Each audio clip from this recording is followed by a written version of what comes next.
कहानी की शुरुआत होती है सोफिया नाम की एक शार्क रिसर्चर को दिखाते हुए, जो कि अपनी टीम के साथ पैसिफिक ओशन में लिलिथ नाम की एक शार्क को ट्रैक कर रही थी। सोफिया और उसकी टीम कुछ महीने पहले से ही लिलिथ को ट्रैक कर रहे थे और इस वक्त ये इसी सोच में होते हैं कि कब लिलिथ वापस इनके रेडार में आएगी और ये उसका सैंपल लेकर उसके ऊपर रिसर्च कर पाएंगे। खैर तभी इन्हें ऐसे सिग्नल्स मिलने लगते हैं कि वो शार्क इनके एरिया में आ रही है, जिसके बाद टीम के 4 मेंबर, जिसके अंदर सोफिया का हस्बैंड भी था, वो सभी ओशन में डाइव करते हैं और वहीं पर वो लिलिथ को ढूंढने लगते हैं। जिस दौरान उनको स्पर्म वेल का एक बेबी दिखाई देता है, जो कि हालांकि बेबी तो था लेकिन हद से ज्यादा बड़ा था और एक एडल्ट मेल जो होता है ना, उसका वजन 41,000 किलो तक का हो सकता था। अब इसके अंदर डरावनी बात यह होती है कि वो वेल मरी हुई थी और उसका लगभग आधा शरीर गायब था। अब इससे पहले कि ये सभी उस वेल मर्डरर के बारे में सोचते कि तभी इनके सामने वो मर्डरर सीधे आ जाता है। इनके सामने लिलिथ शार्क आ गई थी, जिसको देखते ही सभी डर जाते हैं, क्योंकि पिछली बार जब इन्होंने 2 महीने पहले लिलिथ को एग्जामिन किया था तब वो खाली 2.5 मीटर की थी और अब वो लगभग 7 मीटर की हो चुकी है।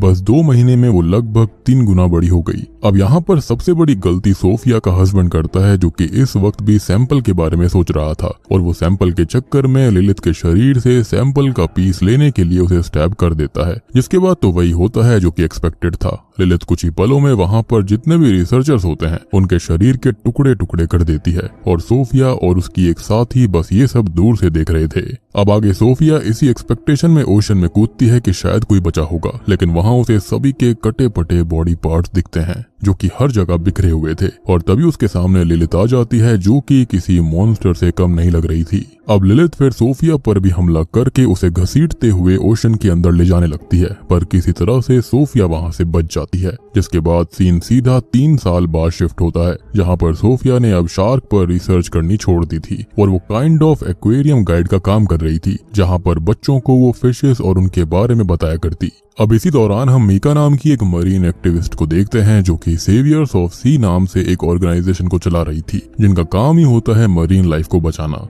अब आगे मीका सोफिया से मिलने जाती है, जो कि उसे अपने हेडक्वार्टर पर लेकर आती है और वहां पर वो उसको ये दिखाती है कि लिलिथ, जिसके ऊपर सोफिया कुछ सालों पहले रिसर्च कर रही थी, वो कुछ ही समय में पेरिस के सेन रिवर के अंदर आ रही है, यानी कि इन्हीं के शहर के रिवर में, और अभी वो पेरिस के अंदर एंटर होने ही वाली है। तो वो चाहती है कि सोफिया उन्हें लिलिथ को एग्जामिन करने में हेल्प करे, जिस पर वो कहती है कि कभी कभी शार्क्स क्लाइमेट चेंज होने की वजह से माइग्रेट भी करते हैं, लेकिन पैसिफिक ओशन से पेरिस तक आना थोड़ा मुश्किल है, क्योंकि पेरिस के फ्रेश वाटर में लिलिथ या फिर कोई भी शार्क सरवाइव नहीं कर सकता। और उससे भी ज्यादा लिलिथ से जुड़ा हुआ जो सोफिया का ट्रॉमेटिक पास्ट होता है, वो उसे अब तक लिलिथ को ट्रैक और एग्जामिन करने के प्रोसेस में आने से रोक रहा था। जिसके बाद सोफिया ये रीजंस देखकर वहां से निकल जाती है। खैर तभी हम 2 लड़कों को सेन रिवर के पास देखते हैं, जहां पर उन्हें 2 स्मॉल मिसाइल्स जैसी चीजें मिलती हैं। जिसके बाद वहां पर पुलिस ऑफिसर्स आकर उन मिसाइल्स को कलेक्ट कर लेते हैं और सभी से कहते हैं कि इस रिवर में अब तक वर्ल्ड वॉर 2 के मिसाइल्स के शेल्स मिलते रहते हैं और ये डरने वाली बात बिल्कुल नहीं है।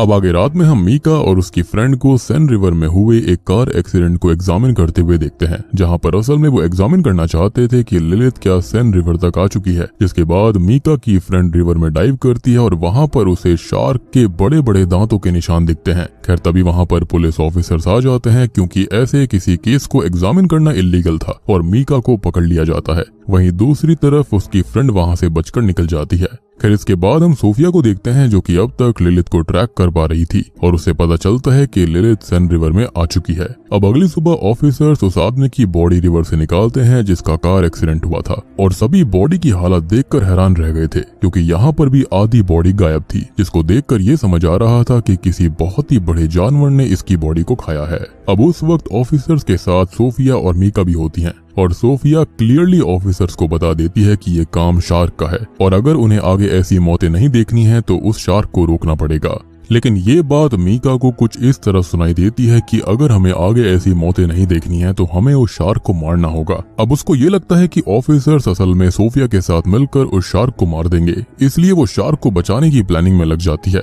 और जैसा कि मैंने बताया कि वो मरीन सेवियर थी, यानी कि उस लाइफ को बचाती थी। यहाँ पर सोच कर देखो कि एक शार्क लोगों को मार रही है, लेकिन उसे शार्क को बचाना है और मुझे लगता है कि इसकी मौत तो सबसे पहले होनी चाहिए। खैर अब उसी रात ऑफिसर एडियल अपनी टीम के साथ सोफिया को लेकर सेन रिवर में आता है, जहां पर वो डाइव करके लिलिथ 4 को पकड़ने के बारे में सोच रहे थे, जिसमें सोफिया उन्हें लिलिथ को ट्रैक करने में हेल्प करती है। अब सब कुछ सही चल रहा होता है और सभी लिलिथ को देखने ही वाले थे कि तभी मीका अपनी फ्रेंड की हेल्प से सोफिया के ट्रैकर के सिग्नल को जैम कर देती है, जिससे कि वो लिलिथ को ट्रैक नहीं कर पाते। और इससे होता यह है कि डाइव किए हुए ऑफिसर्स की जान पर बहुत बड़ा खतरा आ गया था। हालांकि लिलिथ का उस रात पेट भरा होता है और वो दूसरे रूट से चली जाती है, जिससे कि डाइव किए हुए ऑफिसर्स बच जाते हैं। अब ये काफी सीरियस कंडीशन थी जहां पर पेरिस के नीचे एक मॉन्स्टर शार्क घूम रही थी, इसलिए ऑफिसर्स ये बात मेयर के पास लेकर जाते हैं, जहां पर मेयर उनको कहती है कि किसी भी तरह उस शार्क को रोकना पड़ेगा, क्योंकि जल्दी ही सेन रिवर में एक स्विमिंग इवेंट होने वाला है और वो किसी भी तरह उस इवेंट को कैंसिल करना अफोर्ड नहीं कर सकती।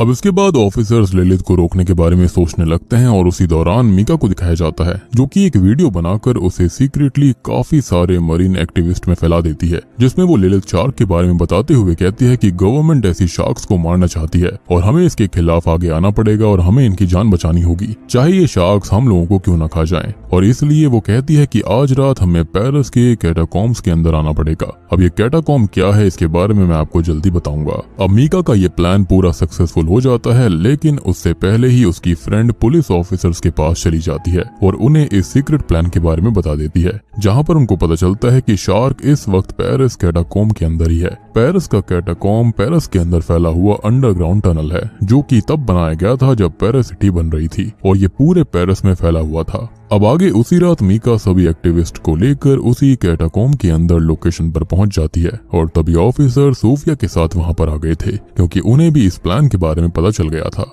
जहां पर एक्टिविस्ट और ऑफिसर्स के बीच में बहस होने लगती है और मीका तभी वहां पर कैटाकॉम्ब के रिवर में कूद जाती है, ये दिखाने के लिए कि शार्क्स इंसानों के लिए खतरनाक नहीं होते। लेकिन तभी वहां पर एक शार्क आ जाती है जो कि लिलिथ नहीं थी, और ये कौन थी इसके बारे में हम जल्दी जानेंगे। खैर इसी दौरान वहां पर कई सारे शार्क्स आ गए थे और बस अगले ही पल एक शार्क मीका पर हमला करके ये बता देती है कि वो इंसानों से कितना प्यार करती है। वो कुछ ही पलों में उसे किस ऑफ डेथ देती है, यानी कि मीका के शरीर के टुकड़े हो जाते हैं और सभी देखकर सारे के सारे एक्टिविस्ट यहाँ वहाँ भागने लगते हैं। उनके पूरे के पूरे जो मरीन लाइफ को बचाने के सपने थे वो पूरी तरह से भ्रष्ट हो चुके थे, पूरी तरह खत्म हो गए थे। उनको एहसास हो गया था कि हर चीज बचाने वाली नहीं होती, कुछ चीजों को रोकना भी पड़ता है और मारना भी पड़ता है। खैर इसी दौरान कई एक्टिविस्ट रिवर में गिर पड़ते हैं और शार्क्स के डिनर का बंदोबस्त हो जाता है। पूरे रिवर के अंदर हर तरफ शार्क्स इंसानों के टुकड़े टुकड़े कर रहे थे और रिवर का आधा हिस्सा लगभग लाल हो गया था। अब इसी तरह से ये केओस संभाल लिया जाता है और बचे हुए लोगों को सेफली वहां से निकाल लिया जाता है,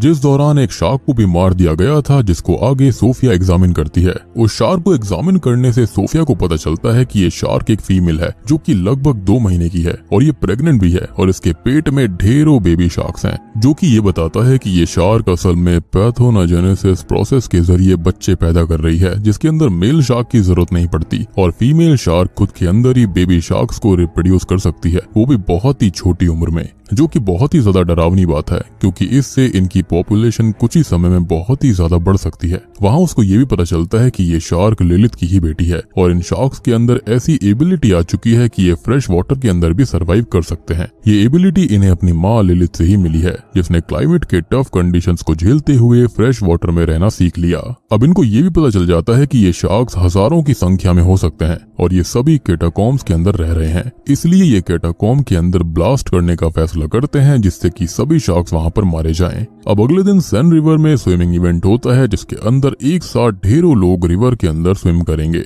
अगर ये बात थोड़ी बहुत बाहर आ जाती तो लोग वहां पर आते ही नहीं, और ये भी समझ में नहीं आ रहा था कि स्विमिंग करना इतना जरूरी क्यों था। हालांकि मेयर को इस बात का पता होता है कि रिवर के अंदर शार्क्स के आने का खतरा है, लेकिन वो इवेंट को कैंसिल नहीं करती, इसलिए वो ढेरों ऑफिसर्स और वेल ट्रेन्ड स्पेशल ऑफिसर्स को निगरानी पर लगा देती है, जहाँ पर रिवर के एक पॉइंट पर एक बड़ा सा नेट बांध दिया जाता है, जिससे कि अगर कोई शार्क आए भी तो वो वहीं पर फंस जाए। दूसरी तरफ एडियल बाकी ऑफिसर्स और सोफिया के साथ कैटाकॉम्ब के अंदर मेन स्पॉट्स को ब्लास्ट करने का प्लान बना रहा था, जहां पर सभी एक साथ डाइव करते हैं और अपनी अपनी पोजीशन पर चले जाते हैं। एडियल और सोफिया एक साथ थे और वो भी अपनी पोजीशन पर पहुंच जाते हैं, जहां पर हमें मूवी का सबसे डरावना सीन दिखता है, जहां पर रिवर की गहराई में अंधेरा था और एडियल एक टॉर्च जलाता है, जिसके अगले ही पल उसे अपने चारों तरफ हजारों में बेबी शार्क्स घूमती हुई दिखाई देती हैं। जो कि थे तो बेबी शार्क्स ही, लेकिन वो इतने ताकतवर जरूर थे कि वो किसी भी इंसान के टुकड़े टुकड़े कर दे। जैसा कि मैंने आपको शुरुआत में बताया भी था कि जो लिलिथ थी वो बहुत ही कम समय में बहुत ही ज्यादा बड़ी हो गई थी, तो यहाँ पर ये जो बच्चे थे ये भी अपने नॉर्मल उससे काफी ज्यादा बड़े थे।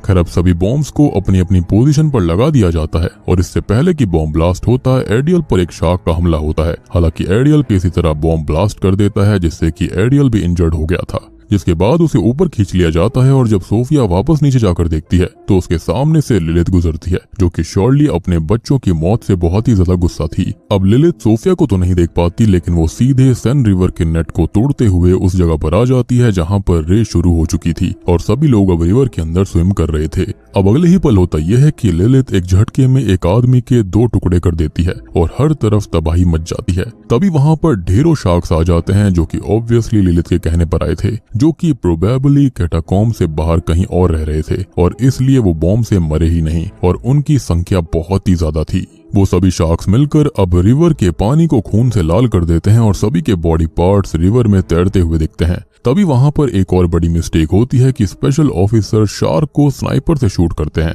जिसके अंदर कुछ गोलियां सीधे जाकर मिसाइल्स पर लग जाती हैं, जो कि वर्ल्ड वॉर 2 के समय से वहाँ पर थे, जो कि अभी भी सेन रिवर के अंदर ढेरों की संख्या में मौजूद थी। लेकिन ये जो मिसाइल्स थी वो डिफ्यूज नहीं होती हैं, यानी कि वो पूरी तरह एक्टिव थी, जिससे कि एक मिसाइल फटती है और अगले ही पल उसके ब्लास्ट होने से ढेरों मिसाइल्स फट जाती हैं, जिससे कि उसी वक्त सेन रिवर में एक सुनामी सी आ जाती है जो कि मेयर के साथ लगभग पूरे पेरिस को डुबा देती है। तभी हम एरियल और सोफिया को रिवर के बीच किसी ऑब्जेक्ट पर बैठा हुआ देखते हैं और वो अपने चारों तरफ बहुत सारे मतलब कि ढेर सारे शार्क्स को देखते हैं, जिसके बाद बताया जाता है कि ये शार्क्स पेरिस के जरिए वहाँ के बने हुए शहरों के अंदर जा रहे हैं। जिसके बाद हमको बताया जाता है कि ये सुनामी आने की वजह से ये जो शार्क्स हैं वो पेरिस के जरिए वहाँ के बड़े शहरों में जा रही हैं, जिसके जरिए वो कंट्री के अंदर फैल चुकी हैं और जहाँ से अब वो कॉन्टिनेंट और आफ्टर ऑल पूरी दुनिया में फैल जाएंगे। यानी कि अब ये शार्क मॉन्स्टर्स पूरी दुनिया में तहलका मचाने वाली थी। और